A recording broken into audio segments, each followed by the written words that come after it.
সেনাবাহিনীর পরীক্ষায় বারবার আসা 10টি প্রশ্ন। 1. বাংলাদেশ সেনাবাহিনীর প্রতিষ্ঠা কবে? উত্তর 1971 সালে। 2. জাহানাবাদ সেনানিবাস কোথায় অবস্থিত? উত্তর খুলনা। 3. বাংলাদেশ সেনাবাহিনীর প্রকাশনা কতটি ও কি কি? উত্তর 3টি।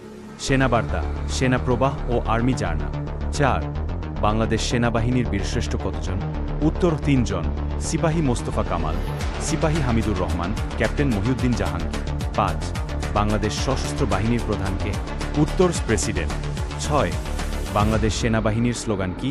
উত্তর সমরে আমরা, শান্তিতে আমরা, সর্বত্রই আমরা দেশের তর। 7. সেনাবাহিনীর নতুন রেজিমেন্টের নাম কি? উত্তর বাংলাদেশ ইনফ্যান্ট্রি রেজিমেন্ট। 8. বাংলাদেশের প্রথম প্রধান সেনাপতির নাম কি? উত্তর জেনারেল এ.জি. ওসমানী। 9. বাংলাদেশ সশস্ত্র বাহিনী দিবস কবে পালিত হয়? উত্তর 21শে নভেম্বর। 10. বাংলাদেশ সেনাবাহিনীর প্রতীক কি? উত্তর ক্রস চিহ্নিত দুটি তরবারি এবং উপরে কৌণিক অবস্থায় জাতীয় ফুল সামনে। আমাকে আবার পাবে যদি আমাকে ফলো করে রাখো।